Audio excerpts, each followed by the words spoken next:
Hello, this is a fan request. They wanted a Hanta Sero X listener, and this one is Fluff, written by Saki Bane on Wattpad. Link in the description below. Let's begin. One thing that YN had never seemed to notice about Sero before was that he didn't speak about too many of the girls in class. He was all talk, no bite, extremely flustered around girls. So when YN shuffled into the hallway, excited and grumpy, and saw Sero leaning next to Momo Yarosu with a huge grin and slightly visible blush on the face, it made her blood boil to no end. But she had no right to be jealous. They weren't even in a relationship, right? She shouldn't be angry at him. When Momo put a hand softly on Sero's shoulder, it struck a nerve through YN. It immediately made her shudder and look away, praying that she didn't have to witness any more of it. Becoming jealous over someone she didn't even have or could get was a big obstacle and habit she never developed ever since she was in middle school. It was just extra heartbreak for her. She slowly creeped her head back to look at the pair. Her heart shattered even more by every second. Trying things that wasn't working. 2 months ago, YN was a bit more stable, laughing at his joke, keeping eye contact, always keeping a smile while speaking to him, etc.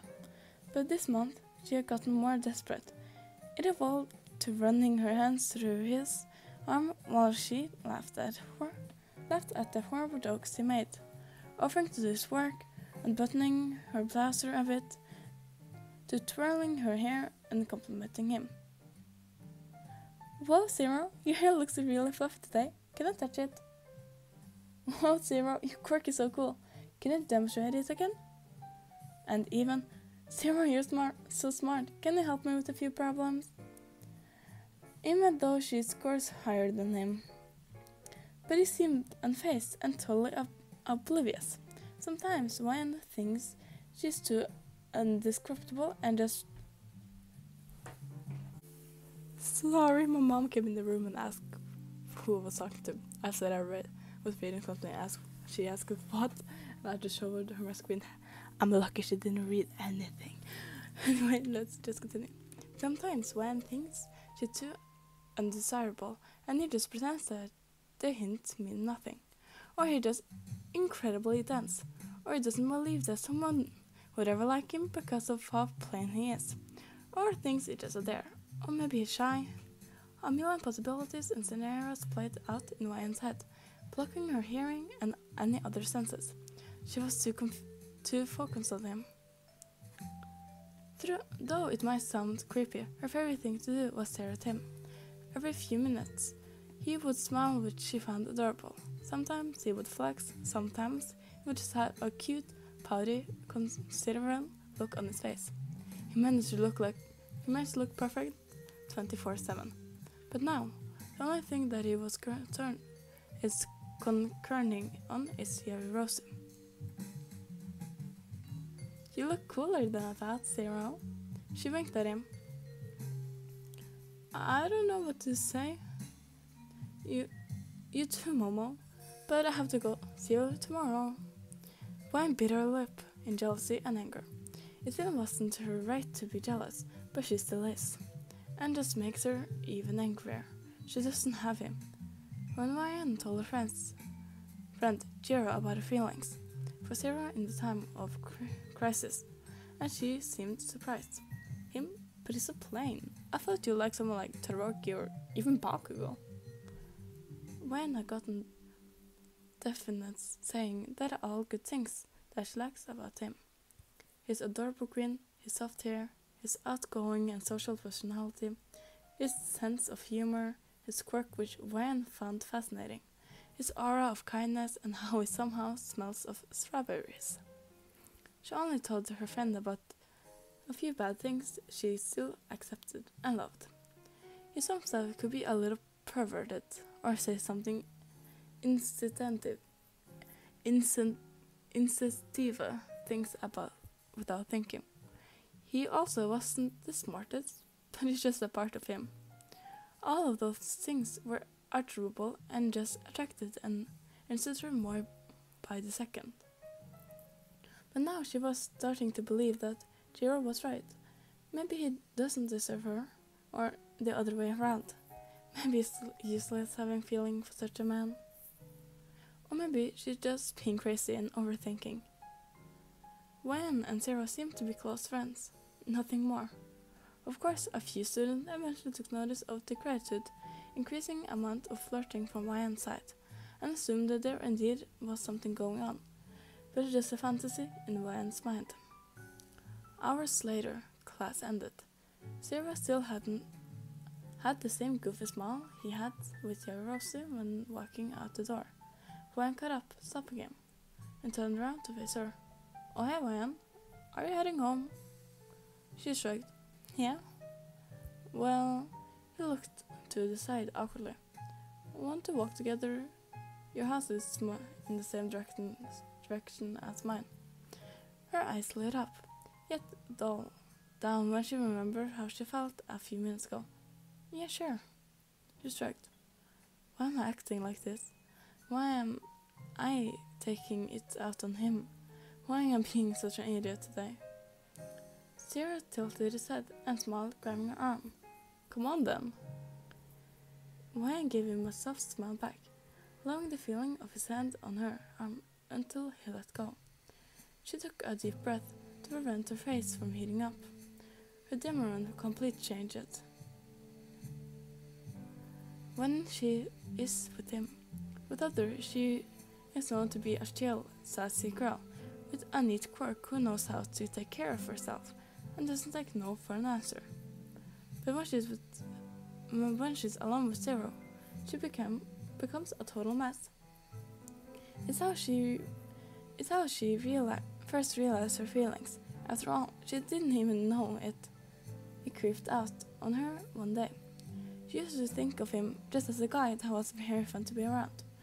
When she noticed how heated her face got whenever he teased her, or got too close by accident, or when she accidentally smelled him, or when she studied his face, or when she sees his quirk in use. Her mind exploded. Gwen was tapped on the shoulder by the man. "You seem a little distant today. I'm not sure if that's a little creepy, but I'm worried. I'm weird to be worried about you. You alright?" "Yeah, of course I'm, Sero." "Just want to make sure," he said. "Sero, I have a question." Gwen mustered up the courage to speak. Now, how she was actually going to ask the question she had in mind. "Ask away," he replied with usual enthusiasm. It almost made Ryan angry.